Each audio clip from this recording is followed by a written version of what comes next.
read your New York Times piece, of course. You came to the U.S. at 12.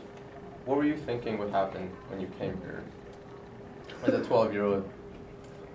Well, my mother said I was going to Disneyland. That's what I was supposed to say to people.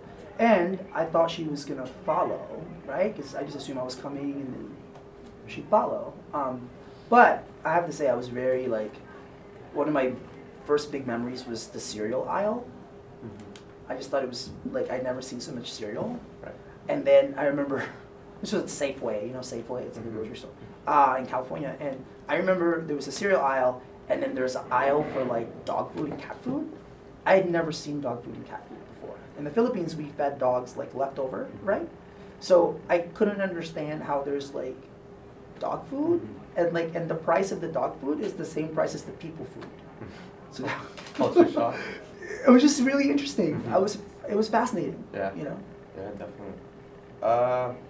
In your piece, of course, New York Times, you said you fear for your life every day because you're undocumented.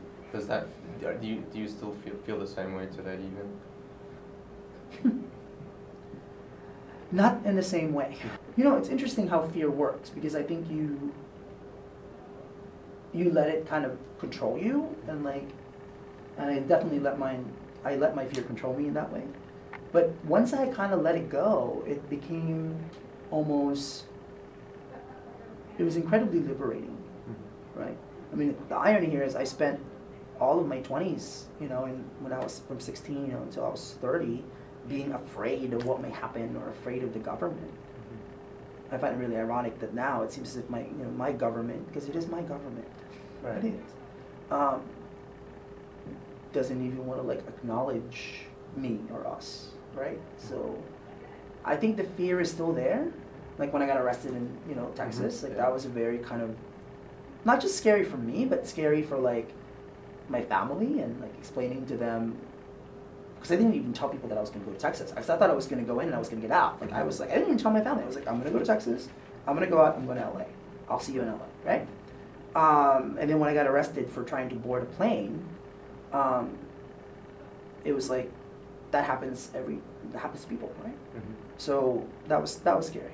After you won the Pulitzer, I remember you writing, you told Peter Pearl your situation, right?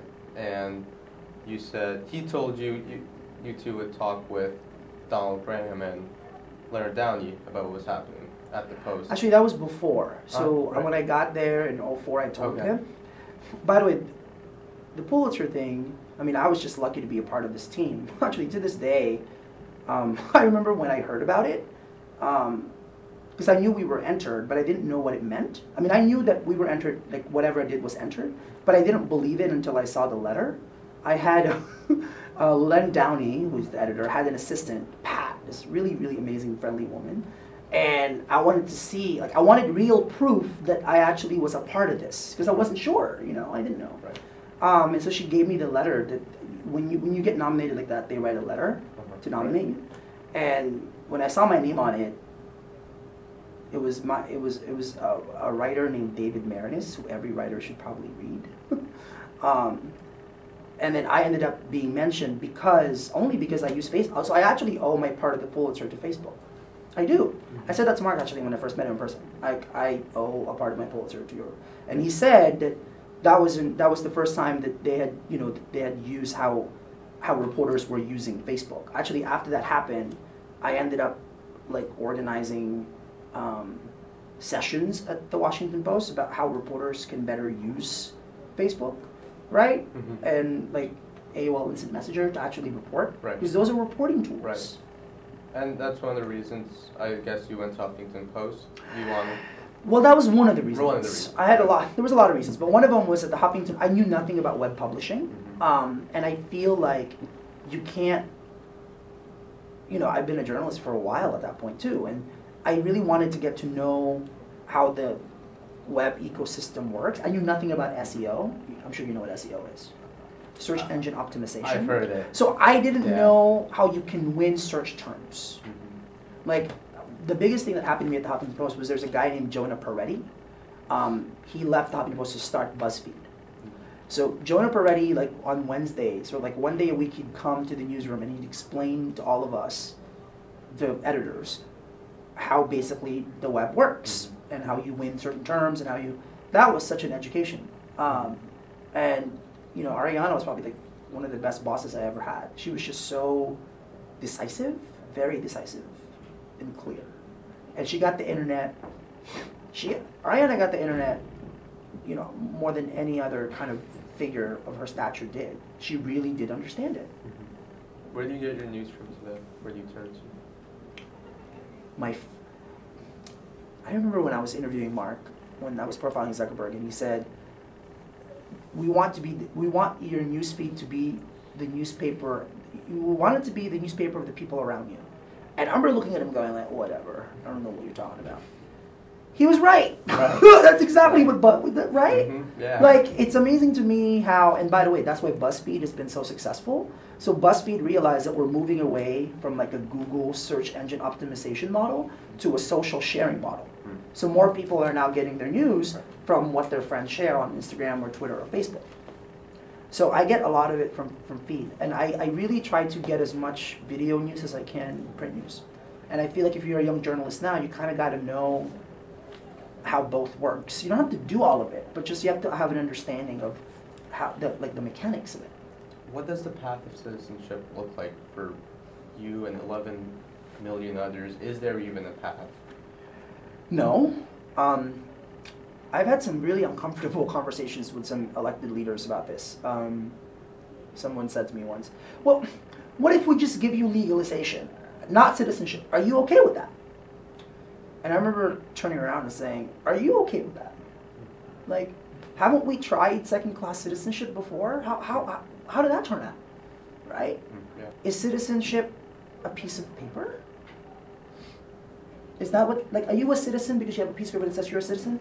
Or are you a citizen because you're a part of a society and you contribute to it and you bear witness to each other?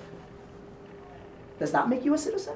I would argue that there are many undocumented people in this country who are just as much as citizens as any American citizen in this country because of how they conduct their lives and who they are as people. Let's turn to politics.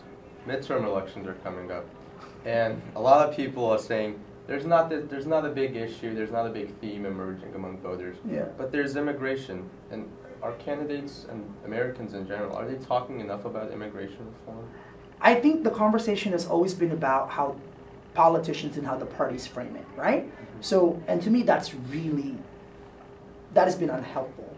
Like, the Republicans seem to think that you can't do immigration reform because it would guarantee Democratic voters, right? The Democrats seem to think that they own the Latino vote, so they can kind of keep telling the Latinos, oh, wait, just wait, just wait. President delays executive action, just wait. Who are you gonna vote for? Of course you're just gonna vote for us.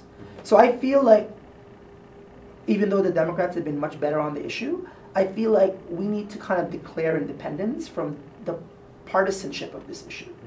You know, like, look, I'm not privileged enough to be a Democrat or Republican. I've never voted.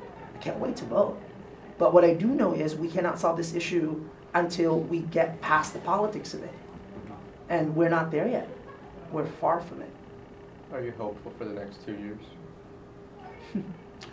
I am hopeful, but I'm hopeful because of, you know, you've seen, for example, a lot of dreamers question Hillary Clinton, right? They're just with their cameras, they go to her rallies and they ask her about executive action and immigration.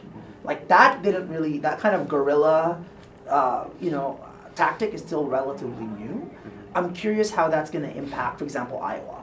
When you have all reporters in Iowa, I can already see all the dreamers going to Iowa and trying to kind of confront the politicians in a different way that the media is, and seeing kind of the tension of that.